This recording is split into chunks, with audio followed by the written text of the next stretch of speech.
Hi everyone, this is Dr. Nitin Choda and welcome to my channel. If you don't know anything about me, please check out my video. You'll learn more about who I am, what my journey has been like and why you should listen to me. In this extremely important video, I'm going to talk to you about the relationship, the power play between Senate Majority Leader Mitch McConnell on one side, between Joe Biden on the other side, and there's someone right in the middle of these discussions that is essentially the 900-pound gorilla in the room. I'll let you guess who that is, but I will tell you who that individual is towards the end of this video.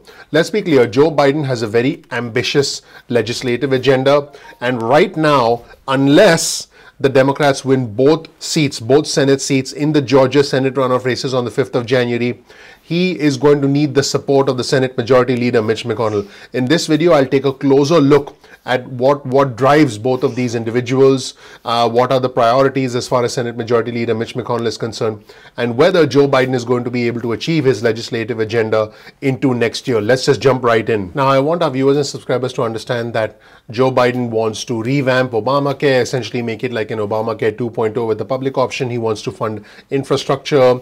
He also wants a large stimulus package. Here's the thing, the Republican senators do not want a large stimulus package. In fact, they are still supporting President Trump in essentially questioning the legitimacy of Joe Biden and in questioning the results of the election. So essentially, President Trump is the 900-pound gorilla in the room. Even with President Trump on the sidelines, there's a big possibility that a lot of Republican senators who are up for re-election in 2022, remember, there'll be Senate races in 2022. A lot of these Republican senators may indeed require President Trump's support because President Trump is so popular amongst 70 million individuals that they could essentially take their cue from President Trump potentially, even if President Trump is not in the White House. So this creates a dynamic where we have Senate Majority Leader Mitch McConnell on one side, who essentially has a clear agenda and he has achieved many aspects of his agenda. Then you will have House Speaker Pelosi on the other side, who won't have as much power as she did before because she now has a much narrower Democratic majority in the House, not to mention that this could potentially be the last stint for House Speaker Pelosi as House Speaker. She alluded to that, although we're not quite clear what she meant by that. Remember, she's 80 years old, so she could potentially be on her last period, if you will, as the House Speaker. And then we have Joe Biden. So how are these individuals actually going to get something done if President Trump is still going to yield a substantial amount of influence from the sidelines over his supporters, who by the way are needed by Republican senators to win re-election in 2022, not to mention the presidential candidate from the Republican Party in 2024 if it's not President Trump, because it's very clear that that candidate is actually going to need President Trump's backing, assuming it's not President Trump. So all of these factors play an important role in the dynamic in Washington, D.C. because basically President Trump is not going away anytime soon. So here's a big question. I would call this a trillion-dollar question, a multi-trillion-dollar question. What is the nature of the relationship between the Senate Majority Leader Mitch McConnell on one side and Joe Biden on the other side? So let's say Joe Biden's in the White House and Senate Majority Leader Mitch McConnell remains the majority leader in the Senate, okay? Again, a lot of this has to do with the Georgia Senate runoff races that take place on the 5th of January. I promise you it's going to be raining money in Georgia. There's going to be a lot of money thrown into the Georgia Senate runoff races, well over $200 million because if the Democrats win both Georgia Senate runoff races, it'll be 50 Republicans, 50 Democrats. But if the Republicans win the Georgia Senate runoff races, then they'll have a clear majority. And then the relationship between the Senate Majority Leader Mitch McConnell and Joe Biden in the White House is going to determine whether there's going to be any legislative agenda, any common legislative agenda that actually moves forward. So what is the nature of the relationship between the two of them? I'm going to quote Politico now. We asked McConnell on Wednesday, this was yesterday, about his much ballyhooed relationship with Biden. McConnell had just answered a separate question, but when asked about Biden, he stopped talking on a dime, stared up at an elevator, and gazed at it as if it were a Picasso. Seconds later, he got in the elevator and went on with his day, leaving his thoughts about Biden unanswered. So when Mitch McConnell was asked, there's Senate Majority Leader Mitch McConnell, what is your relationship, Leader McConnell, with Joe Biden? he did not answer. In fact, when Joe Biden was asked, Joe Biden said, I quote, "There's a lot going on," though it was unclear whether Joe Biden was responding to the McConnell question or whether he was just, stopping to take questions. So the relationship, the interplay between Joe Biden and Mitch McConnell is extremely crucial. And keep in mind that if the Senate Majority Leader Mitch McConnell continues remaining the Senate Majority Leader, he is going to be the key to any agenda that Biden wants to push forward, because he's going to continue to remain the leader in the Senate. Now, keep in mind, Democrats have not done very well at all against Senate Majority Leader Mitch McConnell. He's been a thorn in their side. So the only way to essentially beat Mitch McConnell is to have more votes than him. So essentially, the only option that Biden has is to get some members of the Republican Senate. By the way, Biden has not spoken with Senate Majority Leader Mitch McConnell, but he has spoken with Senator Susan Collins, who's one of his old colleagues. So what Biden is doing is trying to enlist the support of other Republican senators, because if he can get them to support him, he could be able to push through his agenda. So this is a complex interplay that's taking place in Washington right now, and this does indeed have serious consequences as far as our healthcare is concerned, and most importantly, as far as stimulus is concerned. Because let's be clear, Biden wants a big stimulus.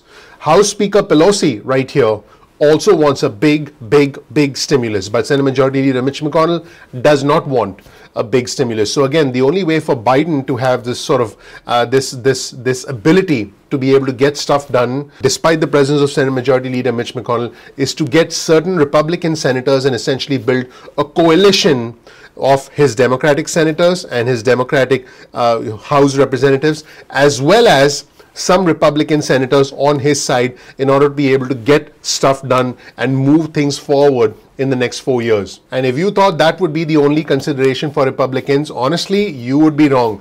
In 2022, Republicans are looking at a series of races for which they're going to need help. In fact, here's what's going to happen in 2022. There are a bunch of potentially competitive states that are Republican states where the Republican senators are actually going to need help. These states include Florida, Georgia, Iowa, Kansas, Missouri, North Carolina, Ohio, Pennsylvania, which is a subject of a lot of lawsuits, and Wisconsin. So many states where Republicans are actually going to need help, and there is one big wild card. There's one big 900-pound gorilla in all of this, and that is President Trump.